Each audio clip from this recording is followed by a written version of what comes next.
நமது கலைஞர் தொலைக்காட்சியில்.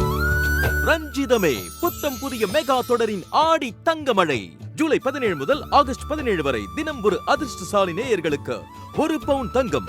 காணத் தவறாதீர்கள். கண்ணெதிரே தோன்றினாள்.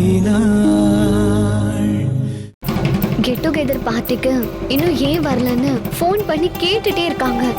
அவங்களுக்கு பதில் சொல்லி என்னால சமாளிக்க முடியல. சிவா, ப்ளீஸ் சிவா, வா சிவா, நம்ம பார்ட்டிக்கு போலாம். செக்அப் முடிச்சுட்டு போலாம் அனிதா. டாக்டர் உன்னை வர சொல்லிட்டாங்க. உன்னை கூட்டிட்டு போறதுக்கு தான் வந்தேன். உன்னை நான் எங்கெல்லாம் தேடினேன் தெரியுமா? நீ இங்கே நின்று ஃபோன் பேசிட்டு இருக்க. சரி வா.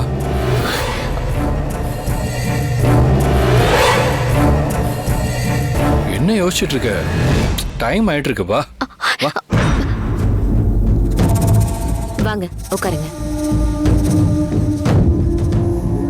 சொல்லுங்க. ஐயோ, டாக்டர் கிட்ட கூட்டிட்டு வந்து உட்கார வச்சுட்டானே. இனிமே தப்பிக்கவே முடியாது. நான் நடிச்சு ஏமாத்தின விஷயம் எனக்கு தெரிஞ்சிரும். இப்போ உங்களுக்கு கல்யாணமாகி எத்தனை மாசம் ஆகுது? 3 மாசம் ஆச்சு மேடம். நீங்க பிரெக்னெண்டா இருக்கீங்கன்ற சிம்டம்ஸ் உங்களுக்கு எப்பமா தெரிஞ்சது? 1 வீக் முன்னாடி மேடம். சரி, செக் பண்ணி பார்த்துடலாம். வாங்க. பயப்படாதா, நீ நான் தான் இருக்கேன்ல. ஓ,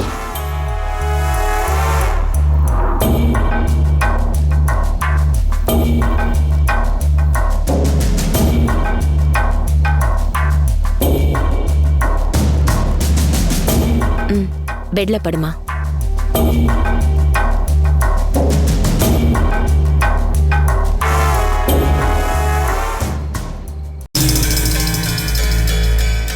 உண்மையிலே கன்சீவா இருக்காளா இல்லையான்னு இன்னும் கொஞ்ச நேரத்தில் தெரிஞ்சிடும்.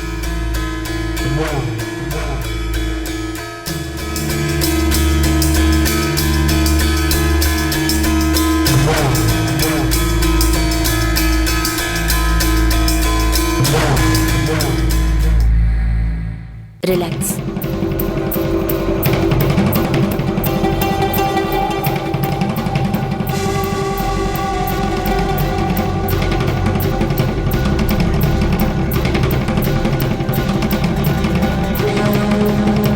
எந்திரிங்கம்மா.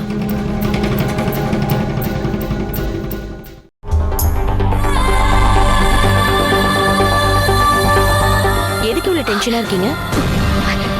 அது வந்து மேடம், பொய் சொன்னாதான் இப்படி டென்ஷனா இருப்பாங்க. நீங்க கன்சீவா இருக்கீங்களான்னு டெஸ்ட் கிட்ட வச்சு செக் பண்ணீங்களா? பண்ண மேடம்.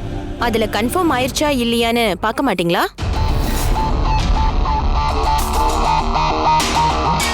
என்னம்மா நீங்க? சரி வாங்க, நான் அவர்கிட்ட பேசிக்கிறேன்.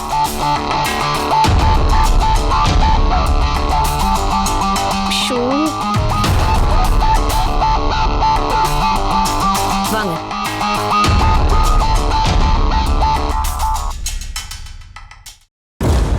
சார், நான் அவங்கள செக் பண்ணி பார்த்துட்டேன். அது சம்பந்தமா நான் சில உண்மைகளை உங்ககிட்ட சொல்லணும்.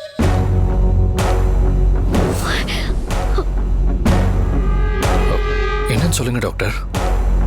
இவங்க பிரெக்னெண்டா இருக்கிறது உண்மைதான்.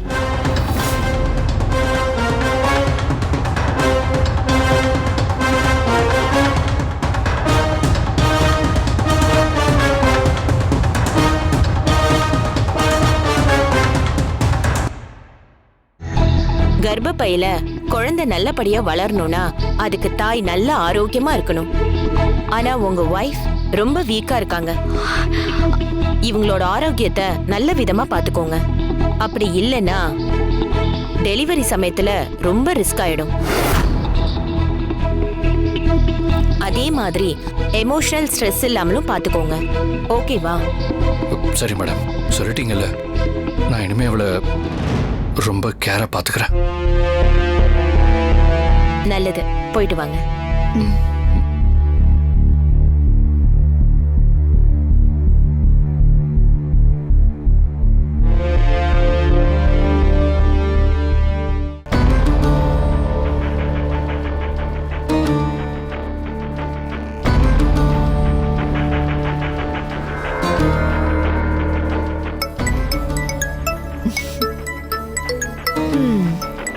டாக்டர் சந்தியா தான் ஃபோன் பண்றாங்க. சொல்லுங்க மேடம்.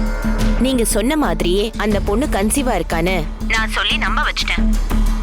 இனிமே உங்க பையனுக்கு அவ மேல எந்த சந்தேகமும் வராது. ரொம்ப தேங்க்ஸ் மேடம். நல்ல வேளை அவன் உங்க ஹாஸ்பிடலுக்கு கூட்டிட்டு வந்தான். இந்த உதவியை நான் என்னைக்குமே மறக்க மாட்டேன் மேடம். உங்களுக்காக நான் இத கூட பண்ண மாட்டேனா? 1000 பொய் சொல்லி ஒரு கல்யாணம் பண்ணலான்னு சொல்லுவாங்க. நான் சொன்ன பொய்யால 2 பேரும் சந்தோஷமா சேர்ந்து வாழ போறாங்கன்னா அது எனக்கும் சந்தோஷம் தானே. இந்த கல்யாணத்துக்கு அப்புறம் எனக்கு உங்க உதவி தேவைப்படும் மேடம். அனிதா கீழே விழுந்த மாதிரி ஒரு டிராமா பண்ணி நான் உங்க ஹாஸ்பிடலுக்கு கூட்டிட்டு வருவேன். அப்பா அவளுக்கு அபார்ஷன் ஆயிடுச்சுங்கிற பொய்யையும் நீங்க தான் சொல்லணும். இவ்ளோதானே? அந்த நேரத்துல நீங்க கூட்டிட்டு வாங்க, நான் பாத்துக்கிறேன். ரொம்ப தேங்க்ஸ் மேடம். சரி, பாய். அப்பாடா, பெரிய பிரச்சனையில இருந்து அனிதாவை காப்பாத்தியாச்சு.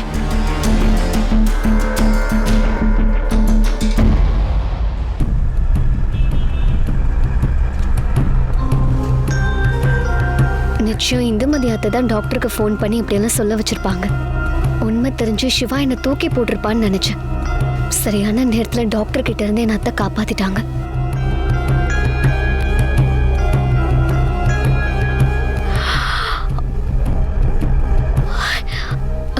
சிவா, உண்மையை சொல்லு சிவா. நான் கன்சீவா இருக்கனா இல்லையான்னு தெரிஞ்சுக்கதானே நீ என்ன ஹாஸ்பிட்டலுக்கே கூட்டிட்டு வந்த. அப்படி இல்ல நீ. எனக்கு எல்லாமே தெரியும் சிவா. உனக்கு என் மேல ஏன் இப்படி ஒரு சந்தேகம் வந்துச்சுன்னு எனக்கு தெரியல. நான் ஏன் உன்கிட்ட கன்சீவா இருக்கன்ற மாதிரி ஒரு பொய்ய சொல்லணும்? அதுக்கு என்ன அவசியம் இருக்கு? கல்யாணத்துக்கு முன்னாடியே ஒரு பொண்ணு கன்சீவா இருக்கான்னு தெரிஞ்சா அவளை பத்தி இந்த சொசைட்டில எவ்வளவு கேவலமா பேசுவாங்க. அதனால அவ குடும்பத்துக்கு எவ்வளவு பெரிய அவமானம், அதனால எவ்வளவு பெரிய இழப்பு வரும்னு உனக்கு தெரியாது. ஒரு பொண்ணு எந்த விஷயத்துல வேணாலும் போய் சொல்லுவா, ஆனா தான் கன்சீவா இருக்குன்ற விஷயத்துல மட்டும் போய் சொல்லவே மாட்டா. ஆனா நீ என்ன சந்தேகப்பட்டதுதான் எனக்கு ரொம்ப வேதனையா இருக்கு சிவா. இப்போ உன் டவுட் கிளியர் ஆயிடுச்சா? இதுவே கடைசியா இருக்கட்டும் சிவா. இனிமே எதுக்காகவும் யாருக்காகவும் என்ன சந்தேகப்படாத. அதை தாங்கிக்கிற சக்தி எனக்கு இல்ல.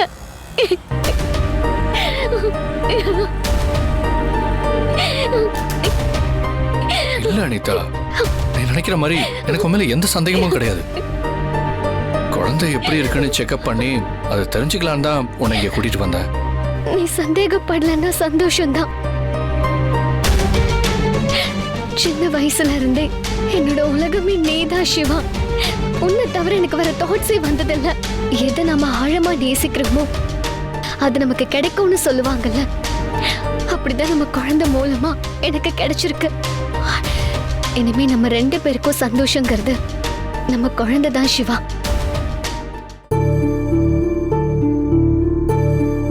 So cute.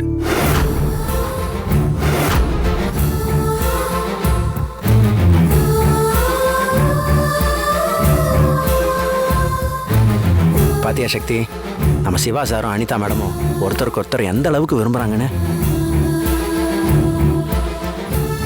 2 பேருக்குள்ளேயும் அந்த அளவுக்கு லவ்வும் அஃபெக்ஷனும் இருக்கு. சூப்பர்.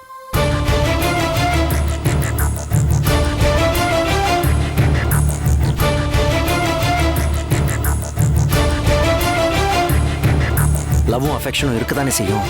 சின்ன வயசுலேருந்து ஒருத்தர் பார்த்து பழகிட்டு வராங்க. அது கொஞ்சம் கொஞ்சமாக ஸ்ட்ராங் ஆகி இன்னைக்கு கல்யாணத்தில் வந்து நிற்குது. அதுக்கான ஏற்பாட்டை நானும் நீயும் சேர்ந்து பண்ணணும்னு எழுதி வச்சிருப்பாரு. நினைச்சு பார்த்தாலே ஆச்சரியமா இருக்குல்ல? ஆமா மாமா, ரொம்ப ஆச்சரியமா தான் இருக்கு. யார் யார் வாழ்க்கையில யார் ஒண்ணு சேரணும்னு கடவுள் நினைக்கிறாரோ அவங்க தானே ஒண்ணு சேர முடியும்.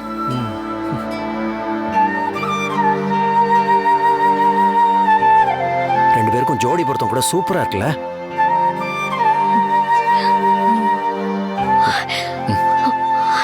சரி வா போலாம்.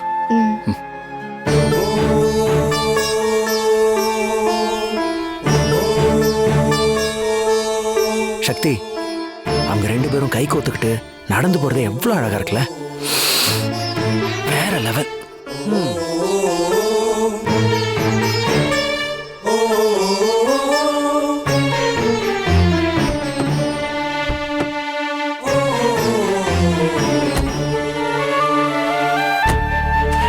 சிவா சாருக்கும் அனிதா மேடமுக்கும் கல்யாணம் முடிச்சதும் அடுத்தது நம்ம கல்யாணம் தான் சக்தி. வேற லெவல்ல பிரம்மாண்டமா நடத்துறதுக்கு நான் பிளான் பண்ணி வச்சிருக்கேன். சரி மாமா, நம்ம போய் என்கேஜ்மெண்ட்டுக்கான வேலையை பார்க்கலாம். ஓகே, வா போலாம்.